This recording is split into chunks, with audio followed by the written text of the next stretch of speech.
Bonjour, bien-aimés dans le Seigneur, que le Père, le Très-Haut, soit glorifié. Voilà, comme d'habitude, c'est toujours pour moi, votre frère, ici, un grand plaisir de venir vous parler. Donc, avant de commencer ce discours sur la parole du Créateur, j'aimerais lui rendre d'abord et avant tout toute la gloire. Donc, Créateur de toutes choses, que ton nom soit glorifié, qu'il soit béni, qu'il soit exalté. Fais arriver sur la terre des hommes ton règne, ta magnificence. Je dis aussi un double honneur à la personne de ta parole qui est le Seigneur et le Sauveur que tu avais envoyé pour Israël, le Christ préméné, le Hamashiach, donc ce Seigneur et ce Sauveur d'Israël. Je prie pour ma soeur et mon frère qui prendront le temps de m'écouter, que tu leur donnes le pain quotidien. Donc qu'ils soient aussi sanctifiés, corps, âme et esprit, et que nos êtres entiers soient préservés, irrépréhensibles, jusqu'à ce que ce jour-là arrive où tu vas décider de renvoyer sur cette terre des hommes ton Fils préméné pour juger les nations. Donc frères, sœurs, c'est toujours un plaisir. Donc aujourd'hui, je viens ensemble pour que nous exhortons sur ce thème que j'intitule « Qui prêchons-nous en réalité ?» Qui prêchons-nous? Vous savez que dans cette réalité, il y a des gens qui prêchent la parole du Créateur de façon active. Je ne vais pas ici parler de ceux qui sont dans le christianisme. Je vais parler du fils et de la fille de mon peuple, de mes frères qui ont embrassé la vérité de la parole du Père par la personne du Christ préméné. Ceux qui se sont réveillés et qui comprennent leur histoire, qui comprennent qui ils sont, qui comprennent que la Bible c'est l'histoire de leurs ancêtres. C'est à ces frères, à ces sœurs que je veux m'adresser. Il y a ceux qui sont des prédicateurs de façon active. Et il y a aussi des frères et des sœurs qui le sont moins. Mais il y a aussi une autre catégorie de personnes qui écoutent et qui vont en parler. Mais en réalité, qui prêchons-nous? Ou qui devrons-nous prêcher? Vous voyez, quelqu'un peut se réveiller un matin, se dire qu'il devient prédicateur, il peut commencer à faire des vidéos, qu'il peut commencer à écrire des articles. Mais en réalité, les choses de Dieu sont comme un champ. Et quand le Père vous appelle dans le champ, il vous donne une portion. Mais ce champ a un propriétaire. Mais ce champ a aussi un maître. Qui est ce maître? Et quand vous commencez à parler de la parole de Dieu à quelqu'un, de qui parlez-vous? Et la parole va le définir. Donc en réalité, quand nous venons parler de la parole du Créateur, nous ne venons pas parler de nous-mêmes, mais nous devrons parler de quelqu'un. Et c'est de cette personne-là que aujourd'hui je viens vous parler. Je veux vous parler de la personne du Christ préméné. C'est de lui que nous devrons prêcher. C'est lui que nous devrons prêcher. C'est lui que nous devrons présenter aux gens premièrement. Parce que c'est lui, le Seigneur et le Sauveur qui a été envoyé pour notre peuple. Je vais prendre un précepte pour le lire. 2 Corinthiens. Je vais dans 2 Corinthiens au chapitre 4. 2 Corinthiens au chapitre 4.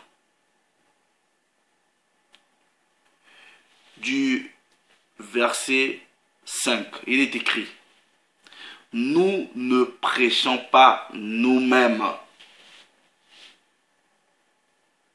Frères, sœurs, comprenez la profondeur des Écritures. Ici, il est écrit, nous ne prêchons pas nous-mêmes.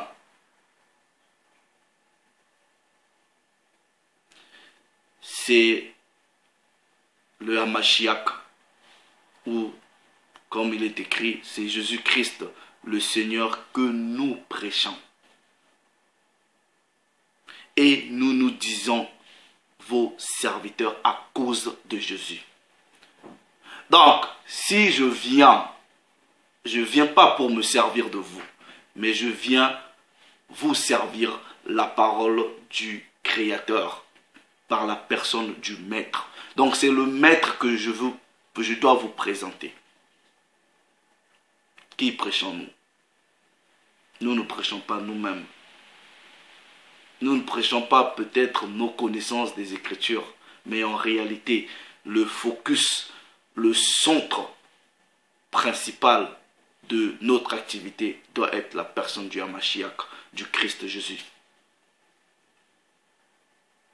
Et la parole est claire. Vous allez seulement remarquer avec un peu de l'observation, d'ailleurs le discernement a fui les maisons de plusieurs personnes qui n'arrivent pas à distinguer, à discerner le vrai d'avec le faux. Un prédicateur qui vient, qui ne te présente pas le Christ Hamashiach en premier, tu ne dois pas l'écouter. Ça ne sert à rien de l'écouter. Parce que c'est le Christ qui est la parole du Créateur. Jean, chapitre. On va dans Jean, chapitre 7. Verset 18. Il est écrit dans la version seconde 19-10. Celui qui parle de son chef cherche sa propre gloire.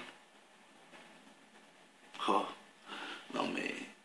Donc, quand on dit celui qui parle de son chef, c'est-à-dire celui qui parle de sa propre volonté, il parle pour sa propre gloire.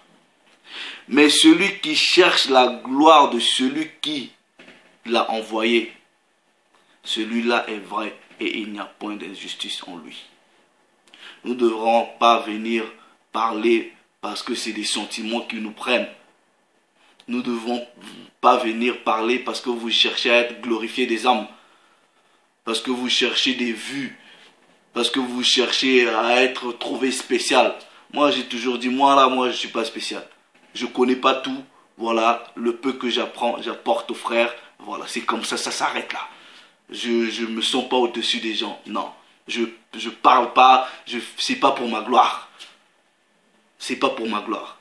Et si bien que il y a même des gens, souvent ils me voient dans la rue, et quand ils retrouvent mes vidéos, ils s'étonnent. Je ne cherche pas ma gloire. J'en ai pas besoin. Mais c'est la gloire du préméné, du Christ, qui est plus importante. Et au-delà même de la gloire du préméné, c'est la gloire du Créateur. Nous ne prêchons pas nous-mêmes.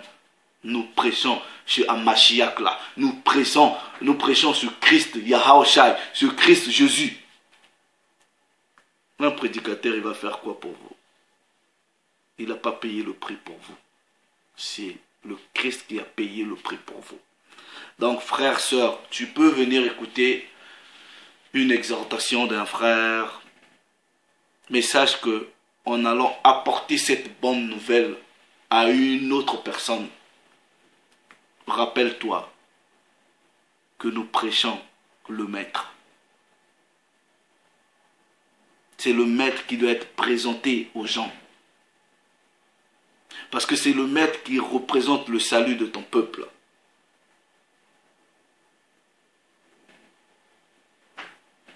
Plusieurs personnes se prêchent eux-mêmes. Plusieurs personnes prêchent eux-mêmes. Plusieurs personnes se vendent eux-mêmes. Plusieurs personnes se sont établies comme des dieux. Mais vous oubliez que la parole nous avait prévenu. Beaucoup vont sortir au milieu de nous, mais tout simplement parce que la vérité va les exposer. La parole va les vomir. Et pourquoi ils sont déviés? Tout simplement parce que spirituellement, ils n'étaient pas des nôtres. Plusieurs personnes ont peut-être bien commencé, mais ils ont été séduits par la gloire des hommes. Moi, ça ne m'intéresse pas que je fasse une vidéo. Je l'ai toujours dit. Que je fasse une vidéo. Si c'est 2 personnes qui ont écouté, 1 personne, même 0 vue, ça ne m'intéresse pas. Parce que je reçois des instructions de la part du Père et je viens, je parle. Le reste, ça ne m'intéresse pas. Je cherche pas le spectacle. Le plus important, c'est que le Père soit glorifié. Le plus important, c'est que je révèle la personne du Christ en une personne. Que la personne voit la gloire de Dieu au travers la personne du Christ. C'est ça qui est plus important. C'est pas le spectacle. C'est pas de la philosophie, c'est pas de la tradition. C'est pas pour se glorifier. C'est pas pour profiter de l'ignorance de plusieurs personnes. Au contraire, la grâce que Dieu nous fait, nous voulons la partager aux gens. Nous voulons donner la petite connaissance qu'on a, de sorte que les gens soient, je ne sais pas, en anglais on dit empowerment, c'est-à-dire donner aussi le pouvoir, donner aussi cette force, cette connaissance aux gens. Ce que je reçois, je donne. Ça s'arrête là. Colossiens, chapitre 2. Colossiens, chapitre 2. On va prendre ce précepte. À partir du verset 6. Ainsi donc, comme vous avez reçu le Seigneur Mashiach, Yeshaya, Christ Jésus, marchez en lui. Marchez en lui. Donc nos vies doivent refléter l'image du Mashiach, l'image du Christ, parce que nous l'avons reçu et nous devrons maintenant marcher en lui. Étant enracinés et fondés en qui? En lui, pas en un prédicateur. Le lui là, c'est la personne du préméné.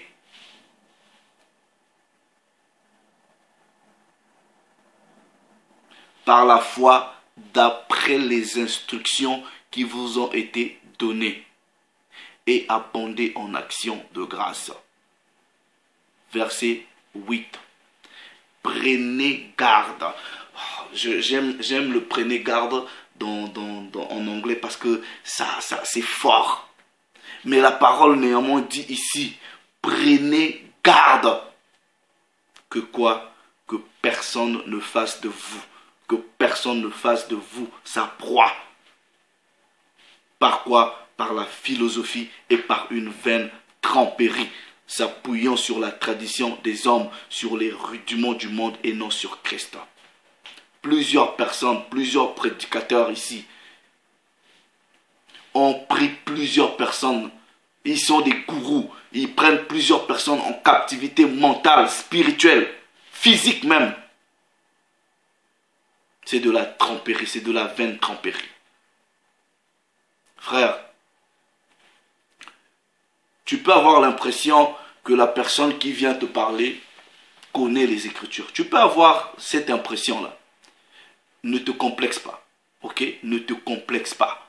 Prends le temps de demander à Dieu. Dieu va ouvrir ton esprit et prends aussi le temps d'aller étudier, lire. Ne te complexe pas. Ayez cet esprit du discernement. Ayez cet esprit d'intelligence. Ne vous laissez pas emporter à tout vent de doctrine tel que la parole le dit. Examinez toutes choses. Testez les esprits. Qui est derrière la personne qui vient t'apporter la parole du Créateur? Qui est derrière? Quelles sont les intentions de cette personne? Vous voyez? Tu sais, quand moi je reçois un témoignage d'une personne qui me dit: frère, tu avais fait une prédication, j'ai été touché, c'est bien, que Dieu te bénisse. Je glorifie Dieu et c'est ça ma récompense. Que le Père, au travers de ma petite personne, peut toucher la vie d'une personne, à lui donner une petite compréhension, une petite connaissance. C'est ça qui est le plus important. Vous ne pouvez pas avoir l'intention de retenir les gens captifs comme ça. Vous faites des gens leur proie. Non, les gens doivent devenir la proie du Christ préméné, pas d'une personne. Parce que vous n'avez pas payé le prix pour des gens.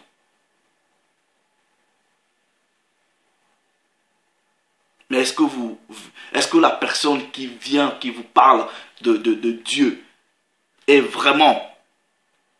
a été vraiment envoyée par le Créateur lui-même pour venir parler de sa part, de venir parler de son Fils?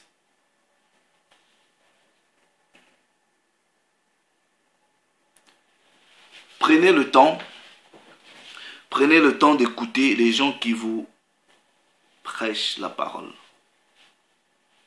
Frère, vous devrez avoir cet amour-là. Si vous avez vraiment, réellement connu le Christ, si vous avez rencontré, vous avez eu une rencontre avec la personne du préméné, ça se reflète dans vos vies. Et ça se reflète autour des gens. Ça se reflète sur des gens qui sont autour de vous. Vous devrez apporter des fruits. Vous devrez apporter des fruits.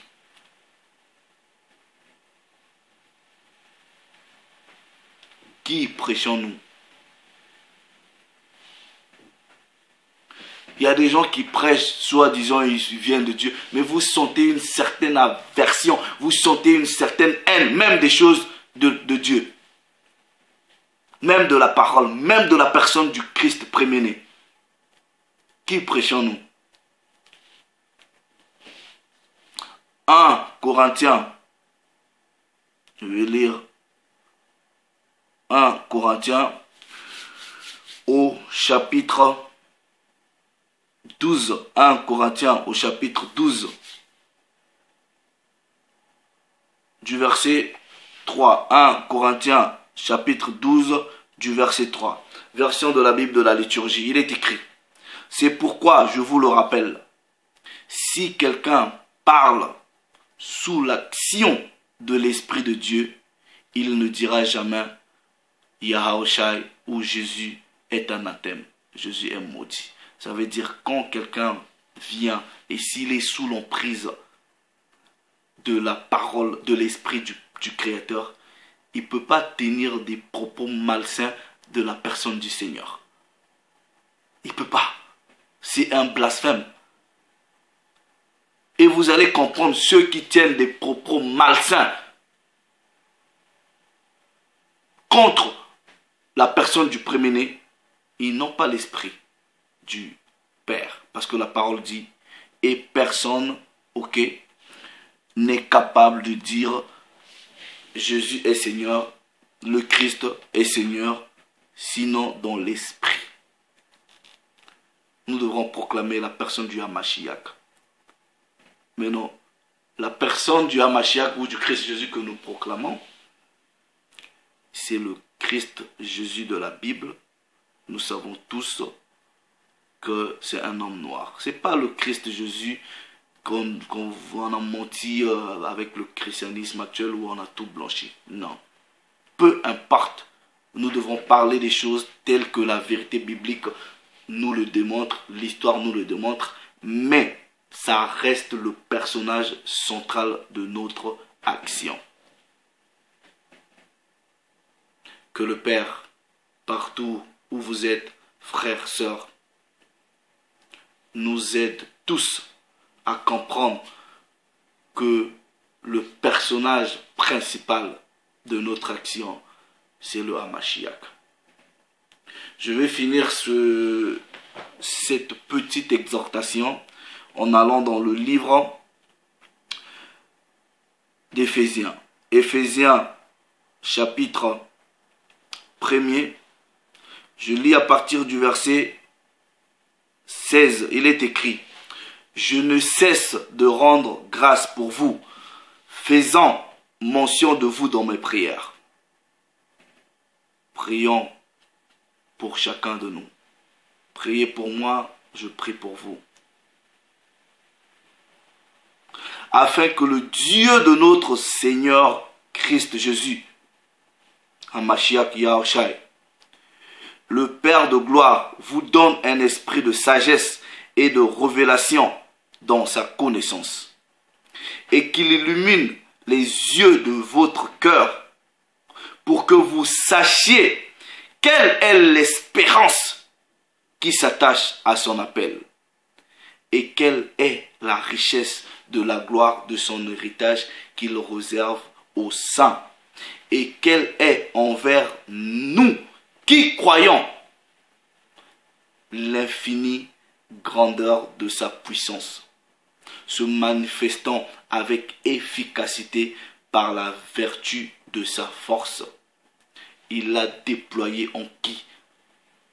En Mashiach, en Christ, en le ressuscitant des morts et en le faisant asseoir à sa droite dans les lieux célestes, au-dessus de toute domination. Donc, on vous dit que le premier-né a été élevé au-dessus de toute domination, de toute autorité. Donc, de toute puissance, de toute dignité et de tout nom qui peut se nommer, non seulement dans le siècle présent, mais encore dans le siècle à venir. Il a tout mis sous ses pieds et il l'a donné chef suprême à l'Église, qui est son corps, la plénitude de celui qui remplit tout en tout. Frères, relisez bien Éphésiens chapitre 1er, verset 16 à 23. Si tu ne prêches pas le Christ Yahushai, le Christ Jésus, qui prêches-tu? Le Père s'est encore glorifié. Shalom.